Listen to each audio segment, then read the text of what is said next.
Olá, meninas! Vamos dar início a mais uma aula da experiência do lar. Hoje no capítulo 4 do livro, que é o princípio de usar o que você tem. Vamos ler em Mateus capítulo 25, versículo 21, que diz: Você foi fiel na administração dessa quantia pequena, e agora lhe darei muitas outras responsabilidades. Venha celebrar comigo. A pergunta que eu deixo para você é: quem você é? Qual é a sua identidade? Qual é o seu propósito?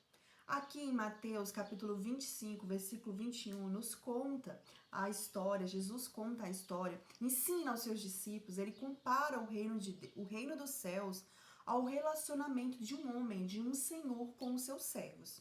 De acordo com a história, o reino de Deus ele é semelhante a um homem que parte em uma viagem longa e confia o seu dinheiro a 3 servos, de forma proporcional à capacidade de cada um deles. A um dos servos ele dá 5 talentos, a outro ele dá 2 e a outro ele dá 1. Quando ele volta de viagem, ele pergunta para os seus servos como eles usaram o que receberam. E os 2 primeiros dobraram o valor que foi lhe dado, enquanto o terceiro tinha medo, tinha preguiça e enterrou o que tinha. A todos os 3 foram confiados recursos para administrar aquele valor. Porém, os recursos do seu senhor eram recursos de um senhor rico, porque esse senhor era um senhor rico. Um talento equivalia a cerca de 20 anos de salário, imagine só. Então, assim, aqui a gente vê claramente que Jesus era o senhor dessa história. Ele contou essa história para os seus discípulos, né? Estava ensinando os seus discípulos, mas a gente vê aqui claramente que o senhor dessa história era Jesus. E ele estava contando essa história a respeito de si mesmo. Jesus estava para ir embora da terra. Os discípulos não sabiam que isso aconteceria, mas Jesus contou essa história para prepará-los. Mais adiante nós íamos compreender, né? Mais adiante eles iam compreender. A riqueza que Jesus deixaria para os discípulos seria constituída de suas experiências, verdades e princípios. Em alguns casos, da necessidade de usar o que tinham, mesmo que fosse apenas um par de sandálias. Fosse eles profissionais, afluentes ou pescadores, essa história os desafiou a usar o que lhes havia sido confiado, a multiplicar os seus recursos. O que Deus estava ensinando para os seus discípulos era: use o que vocês têm. Use com sabedoria, use com discernimento, porque isso vai ser multiplicado. Jesus chamou todos os que conheciam para usar o que aprenderam e vivenciaram a fim de propagar as boas novas de que ele era o Messias. Queria que multiplicassem seu investimento nele. Para isso, deviam anunciar sua história. Ele morreu, está vivo e voltará. Usava suas casas e sinagogas, os estádios, as encostas, os montes, os lugares para contar os outros que Jesus é o caminho, a verdade e a vida. O que Jesus queria é que os discípulos formassem outras pessoas, é que os discípulos fossem, anunciassem as boas novas e que através daquelas pessoas, outras pessoas e outras pessoas fossem salvas, outras e outras pessoas conhecessem as verdades dele e fossem salvas pela verdade da palavra. 3 elementos. O princípio de usar o que você tem abrange 3 elementos: fidelidade, administração e consequências. Primeiro elemento, a fidelidade. A fidelidade é verdadeiramente determinada por sua atitude. Quando a gente volta para a história, o servo infiel não usou o que tinha. Ele não administrou os recursos que ele recebeu e deixou de abençoar os outros, assim como o que foi lhe confiado. Quando o Senhor voltou e pediu que os 3 servos lhe prestassem contas, o que tinha enterrado o talento, em vez de usar com sabedoria, reagiu de modo defensivo. Em sua amargura, tornou-se irracional em relação àquele que havia provido para ele e culpou o Senhor. Imagine, ele culpou o Senhor por não ter sido produtivo, por ter sido infértil, por não ter tido sabedoria de usar bem aquilo que Deus havia confiado a ele. Imagine só. Aí Mateus 25, 24 diz assim: Por último, o servo que havia recebido um talento veio e disse: Eu sabia que o Senhor é homem severo, que colhe onde não plantou e ajunta onde não semeou. Tive medo de perder seu dinheiro, por isso o escondi na terra. Aqui está ele. O plano do Senhor não consiste em tirar dos ricos e dar aos pobres. O reino de Deus não é socialista. Deus ele tem recurso de sobra. O Senhor tira dos infiéis e dá aos fiéis, de modo que tenham bastante para distribuir aos pobres fiéis. Há ricos e fiéis e pobres e infiéis também. Seja você rico ou pobre, rica ou pobre, o princípio é o mesmo. Seja fiel com o que você tem.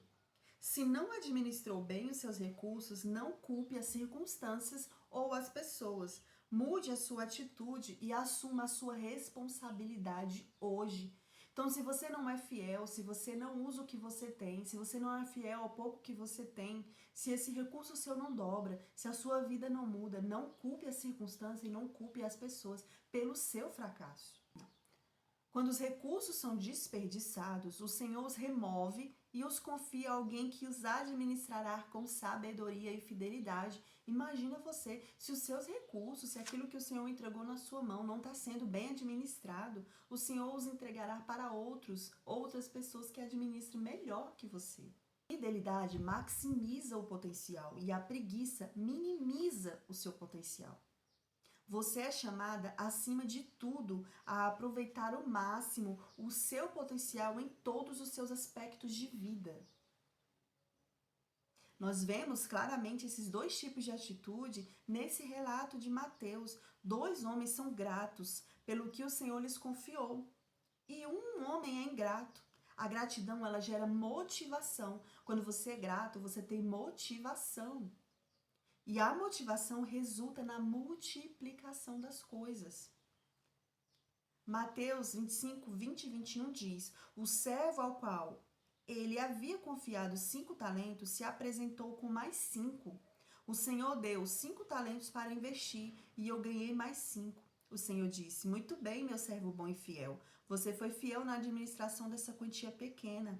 Agora lhe darei muitas outras responsabilidades. Venha celebrar comigo. Ele foi fiel, ele ganhou 5 talentos, ele multiplicou, ele dobrou. Ele foi fiel, teve sabedoria, responsabilidade. Sua percepção de realização pessoal e seu respeito próprio são diretamente ligados à sua maneira de usar o que tem para proporcionar vida e alegria às outras pessoas. Se você não multiplica o que tem, desenvolverá uma perspectiva negativa que a impedirá de desfrutar o mundo ao seu redor. Essa atitude ingrata reprimirá a sua criatividade para aproveitar o que tem de modo realizador. Quando você olha à sua volta e você acha que o que você tem é insuficiente, você vai se tornar uma pessoa improdutiva, uma pessoa que não produz, uma pessoa que não colhe nada de bom. Mas quando você olha ao seu redor, vê uma perspectiva diferente, com um olhar diferente, e você sabe usar o que tem, fala, eu tenho isso, eu vou usar isso, e é isso que eu vou transformar, aí a sua maneira de agir, a sua perspectiva de vida muda. Seja você rico ou pobre, o princípio é o mesmo, seja fiel com o que você tem. Acabe com a mentalidade que diz, quando eu tiver uma casa melhor, quando eu tiver móveis melhores, quando eu tiver mais dinheiro, colocarei em prática esse princípio de usar o que eu tenho. Jesus disse, somos provados no modo como usamos a nossa quantia pequena. O oposto também é verdade. E se você tem muito dinheiro, uma casa grande, um carro de luxo, seu desafio é continuar a usar essa fartura com recursos que Deus lhe confiou. Não é raro vermos pessoas que prosperam começarem a viver vidas isoladas e deixarem de compartilhar a sua vida e os seus bens com alguém de fora da família. Como consequência, já não se sentem realizadas. Deus, ele confia em nós. Então, a gente tem que parar com essa mania de dizer, quando eu tiver uma casa melhor, quando eu tiver um carro melhor, quando eu tiver mais dinheiro, quando eu tiver isso, aí eu faço. Aí eu coloco em prática esse princípio do também. Não, o Senhor nos confiou quantia pequena agora, se é isso que nós temos, a gente tem que usar o que nós temos para multiplicar, para fazer valer esse princípio. Ele espera que aproveitamos ao máximo o potencial dos nossos bens, dinheiro, educação, habilidade, lar, carro, alimento, roupas e até mesmo da nossa história, ou seja, de tudo o que nós temos. Ele também nos responsabiliza conforme a nossa expectativa de que ao voltar tenhamos multiplicado o potencial daquilo que ele nos permitiu administrar. Afinal, tudo o que temos é empréstimo de Deus, não pertence de fato a nós. Seus bens devem ser usados para desenvolver uma nova geração, a fim de que ame a Deus e edifique o seu reino. Há outros esperando para experimentar o amor de Deus por seu intermédio. Seu lar é o seu melhor recurso. Então, o nosso lar, a nossa casa, o nosso filho, o nosso marido, a nossa geração, a nossa descendência anseia por isso. Eles devem ser ensinados dessa forma. Se nós temos o pouco, nós devemos ser fiel no pouco, porque é nesse pouco que nós vamos crescer e Deus vai confiar em nós o muito.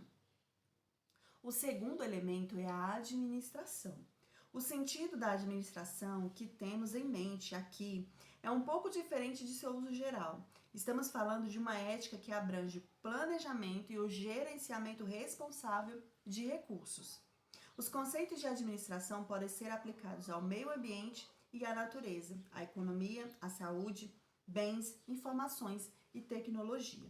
Em termos simples, administrar significa cuidar do modo responsável daquilo que você tem. Então, esse segundo elemento que é a administração, o Senhor nos convida a administrarmos de forma responsável tudo que Ele confiou nas nossas mãos. Lá em Mateus 25, no versículo 25 e 29, fala assim: tive medo de perder seu dinheiro, por isso o escondi na terra. Aqui está ele. O Senhor, porém, respondeu: servo mau e preguiçoso. Se você sabia que eu colho onde não plantei e ajunto onde não semeei, por que não depositou o meu dinheiro? Pelo menos eu teria recebido juros. Em seguida ordenou: tirem o dinheiro desse servo, dei ao que tem 10 talentos. Pois ao que tem, mais lhe será dado, e o que terá em grande quantia. Mais do que não tem, mesmo o que não tem, lhe será tomado. Olha só. Em algumas formas de aplicar, né? Aqui a Dev, ela lista algumas formas de nós aplicarmos a administração, as atitudes e os hábitos para a nossa família. Boas administradoras cuidam do que têm, mantém a casa limpa e organizada, faz reparos naquilo que está quebrado, aquilo que está, né, ali quebrado, faltando, ela vai lá e faz reparos. Pinta o muro da casa, corta a grama, remove as ervas daninhas, planta flores, guarda as ferramentas de jardinagem, mantém o seu carro limpo, guarda bicicletas e brinquedos e organiza os seus armários. Isso aqui você pode pensar assim: ah, mas eu tenho que fazer tudo isso, mas aí tem coisa que o homem pode fazer, aí tem coisa que meu marido pode fazer. Sim, esses ensinamentos é passado para nós, para que nós mulheres possamos ser sábias e transmitir esses ensinamentos para a nossa casa, para a nossa família, para o nosso marido e também para os nossos filhos. Faça o melhor com o que tiver, mesmo que seja emprestado. E se você pegar emprestado, devolva no tempo devido e em melhores condições do que quando você pegou. É trabalhoso cuidar bem daquilo que você tem. Por isso o Senhor nos testa nas pequenas coisas. Boas administradoras não desperdiçam. O desperdício é um péssimo hábito.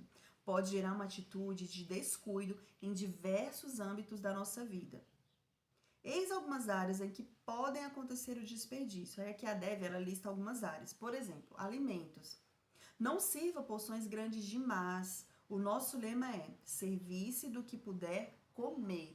Então, você mesmo, ou você pode orientar, né, o seu filho, os seus filhos e o seu marido, quando forem comer, colocar no prato somente aquilo que vão conseguir comer. Se caso queiram repetir, aí voltam lá e, né, repete de novo. Mas nunca colocar muita comida exagerada no prato, porque quando você não consegue comer tudo, acaba tendo um certo desperdício. E aí ela fala também do tempo, de não desperdiçar tempo. Desperdiçar tempo é como enterrar a oportunidade de fazer algo novo. A preguiça leva à pobreza. As horas excessivas na frente dos dispositivos eletrônicos, ou dormindo, ou fazendo compras online, ou correndo de um lado para o outro, são um tempo que poderia beneficiar a sua família. Empregue seu tempo com sabedoria. Aí ela fala assim, ela dá alguns exemplos, né? Plante um vaso, né, para colocar junto à porta da frente da sua casa. Prepare uma refeição bem saborosa para a sua família.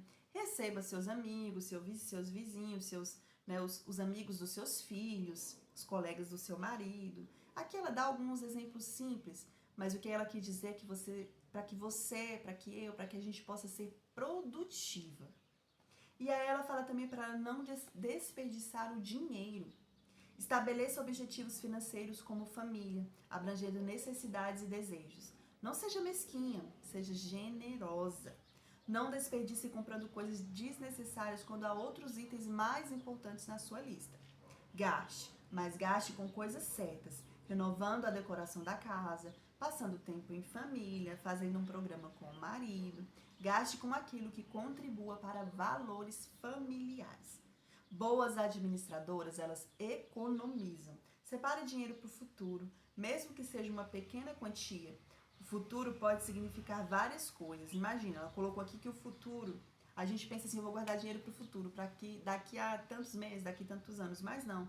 Ela fala assim, que o futuro pode significar várias coisas, desde as próximas férias ou até mesmo a faculdade dos filhos. Então pode ser coisas que vêm amanhã, depois de amanhã, semana que vem, como daqui também a alguns anos.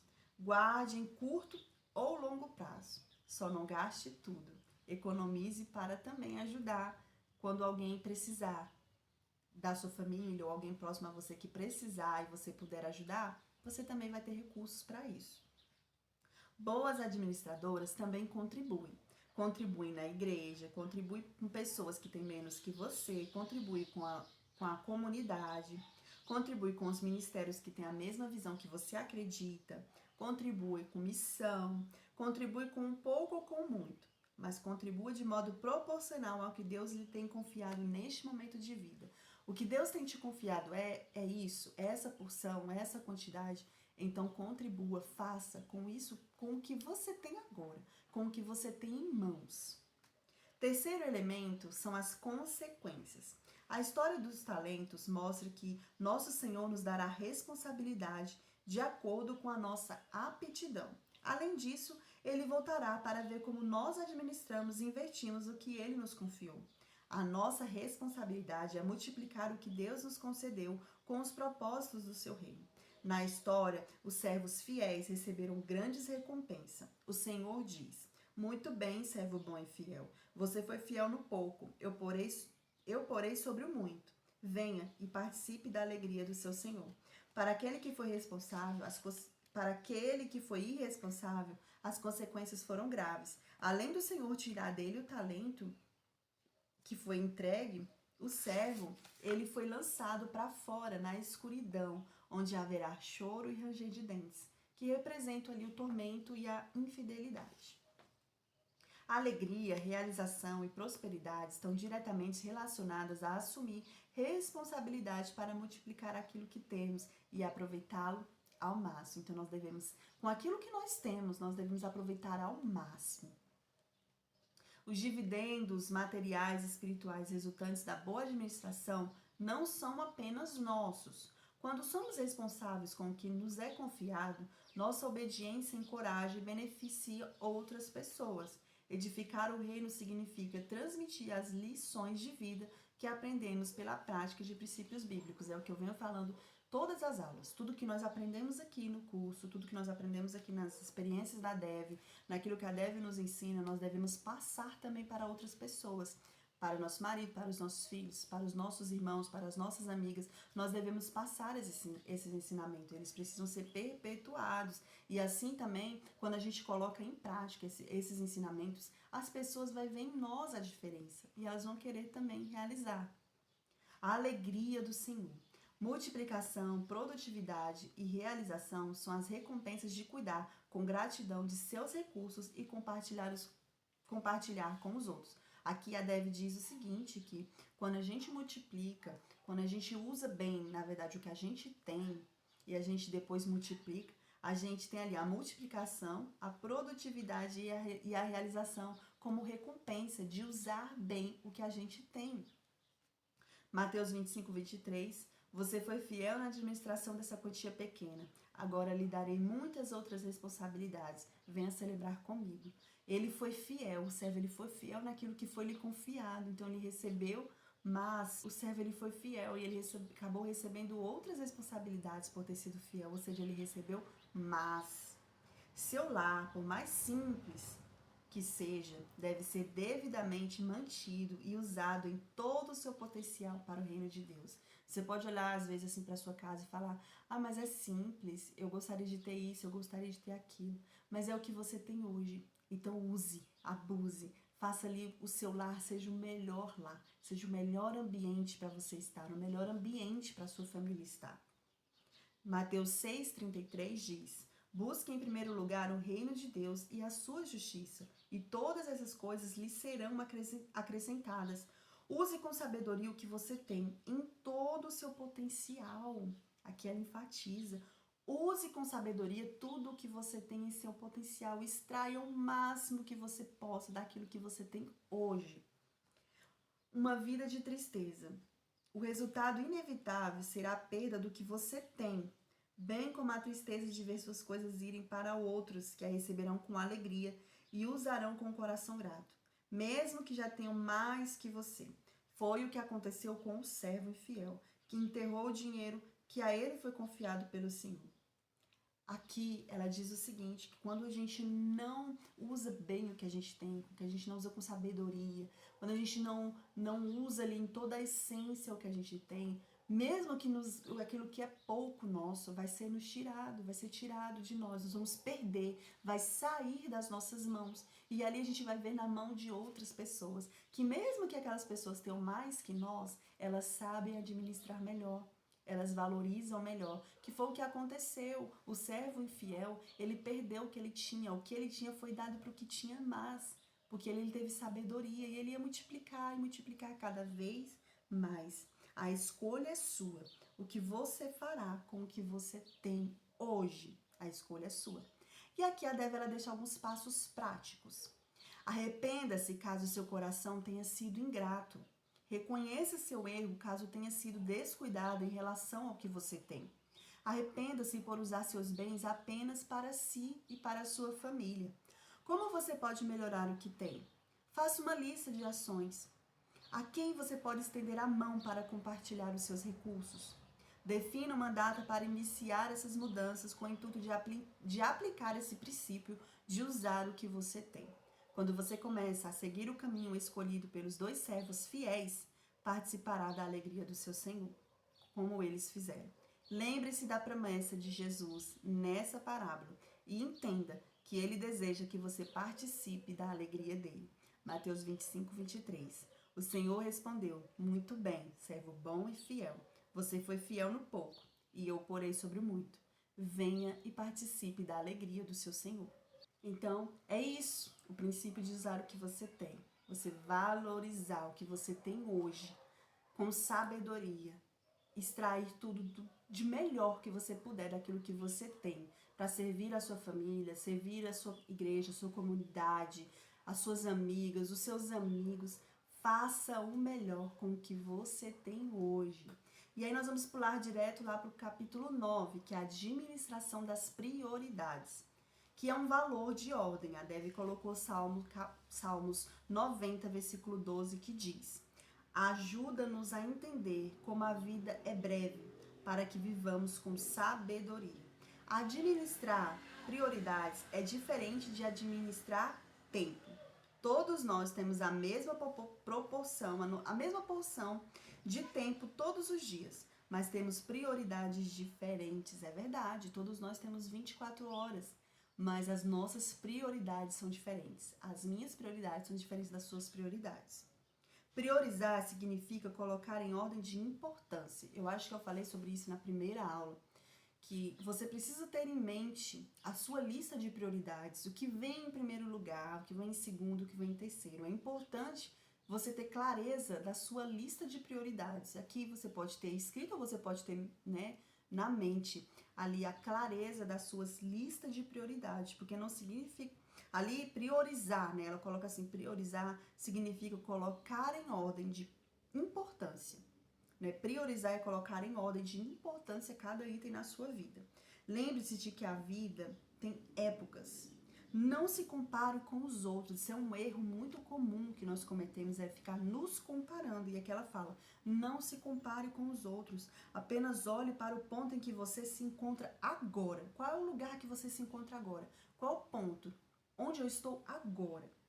E se não estiver vivendo em paz, com realizações, com satisfação, é possível que você faça ajustes simples para que obtenha o melhor resultado possível no momento da sua vida. Aqui ela diz, no momento que você está hoje, se não é o lugar, a época, se não é ali o jeito que você queria estar, a forma com que você queria estar, você pode sim fazer alguns ajustes para que você se torne, para que você esteja no lugar que você deseja. Eclesiastes 3:1 diz assim, há momento certo para tudo, um tempo para cada atividade debaixo do céu.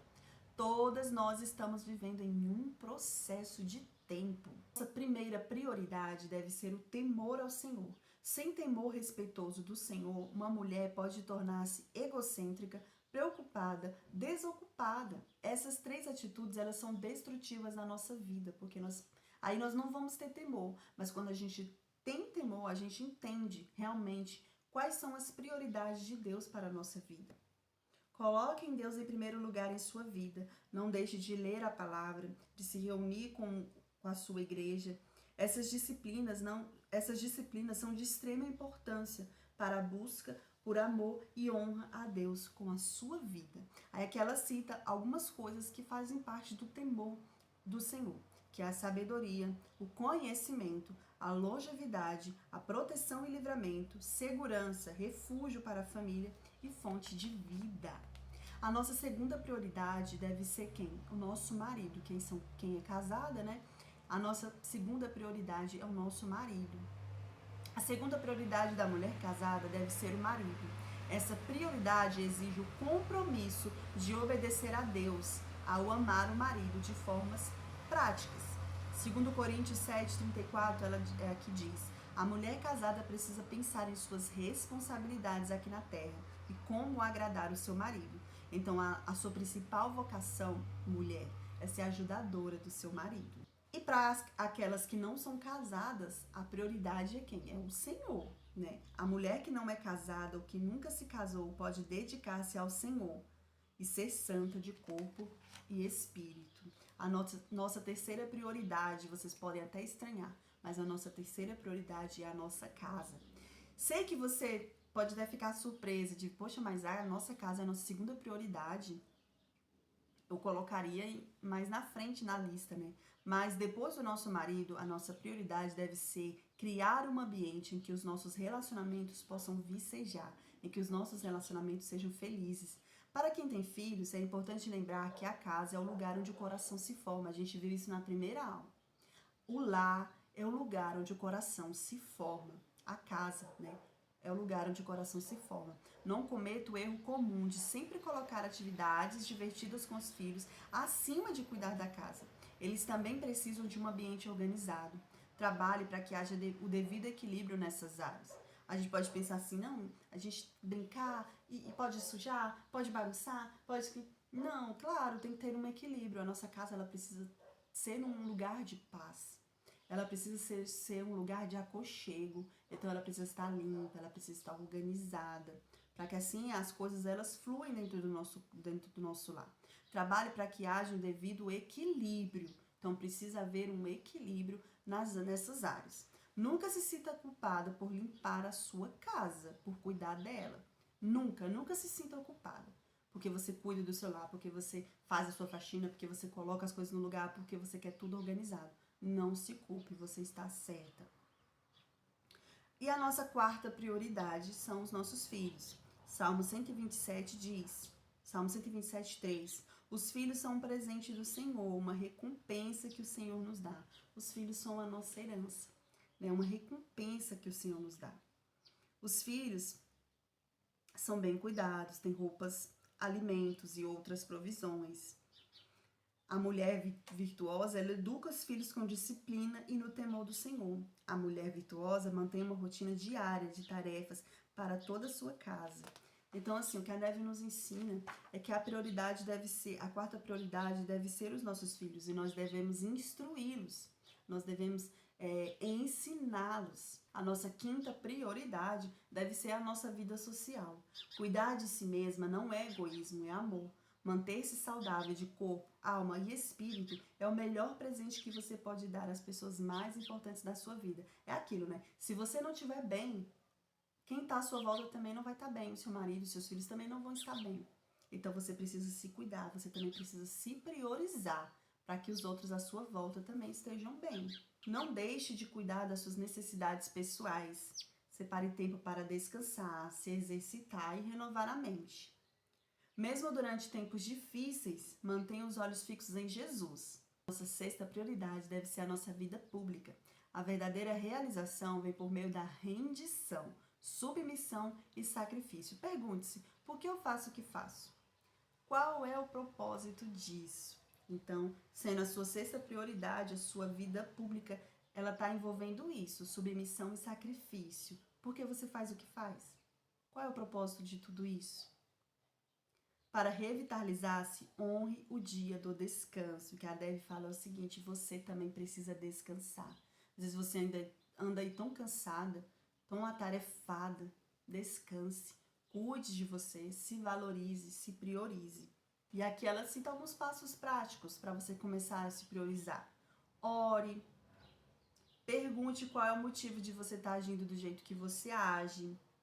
Faça uma lista, né, das suas prioridades, faça uma lista das suas tarefas, daquilo que é prioridade na sua vida. Pergunte-se para si mesmo, quais são as minhas prioridades? Aí você anota.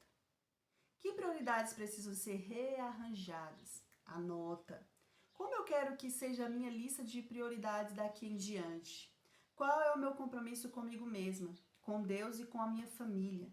O que precisa ser acrescentado às minhas atividades? Qual o meu propósito de vida? Que hábitos prejudiciais precisam ser corrigidos na minha forma de pensar, agir e reagir? Incluir tempo diário com Deus.